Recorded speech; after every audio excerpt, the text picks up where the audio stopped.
Okay, Unit 10, Part 5, Unit 10 Review, Part 5. We're on the back side of the review sheet, starting with number 11. So now we're writing equations for conic sections. The first one, number 11, says that we need to write the equation of a parabola with a vertex at 0, 0 and a focus at 0, 3. So what I'm going to do really quickly here is I'm going to draw a sketch of what this would look like, a very small sketch. Okay, so there's my axes. Vertex is at 0, 0, and then my focus, okay, is at 0, 3. So let's assume that that purple dot is the focus. So since the focus must be inside the parabola, that means that my parabola opens up.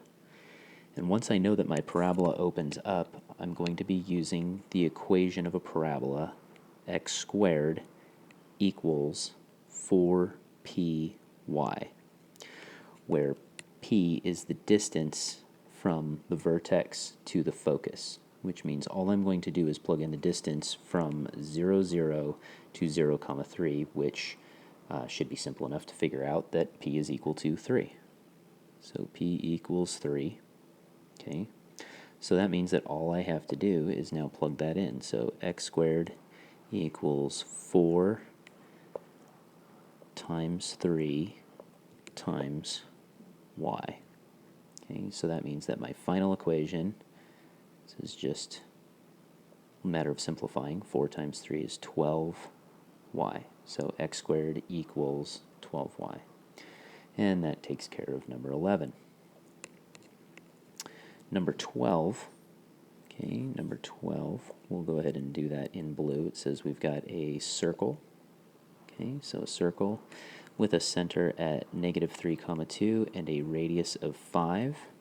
And I'm going to do number 12 down here at the bottom where I've got a little bit of space, okay. A circle with a center at -3, 2 and a radius of 5. So my generic form of a translated circle is x minus h squared plus y minus k squared.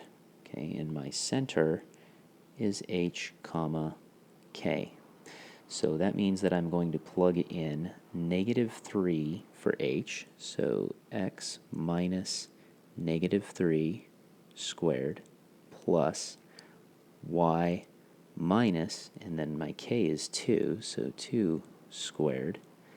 Oh, and I forgot that we've got equals r squared out there. Can't forget about the radius. So my radius is 5, so that means that I have 5 squared on the right.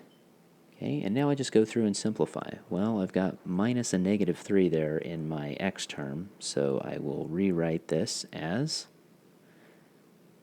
x plus 3, to take account those two negatives, okay, squared, plus y minus 2 squared, okay, nothing to do with that, equals, and then 5 squared is, of course, 25.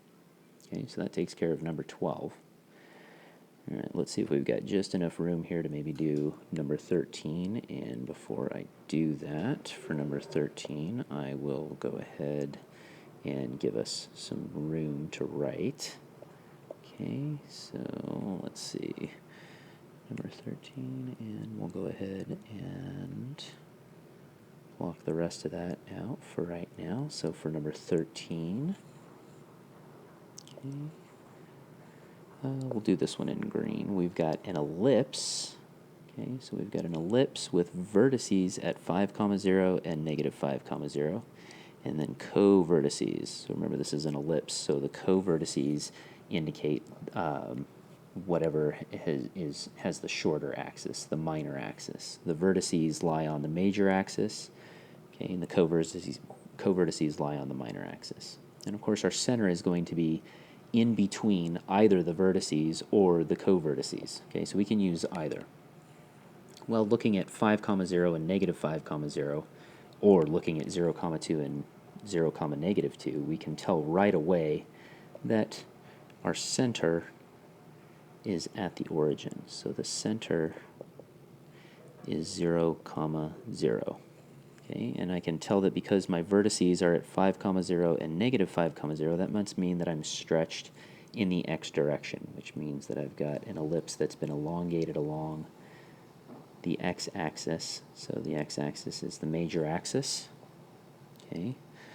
So what that tells me is the a units. So I am a units away from the center, and since we have 5, 0, negative 5, 0, that must mean that a is equal to 5.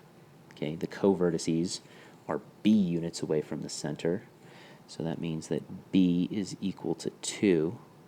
Okay, and now I'm just going to plug that into my general form of an ellipse. Since the center is at the origin, I can use x squared over a squared, I don't have to translate it at all, plus y squared over b squared equals 1. And so then the only things that I need to do is plug in a and b. So therefore, x squared over 5 squared plus y squared over 2 squared equals 1. And if I do one more round of simplifying, I get x squared over 25 plus y squared over 4 equals 1. Okay?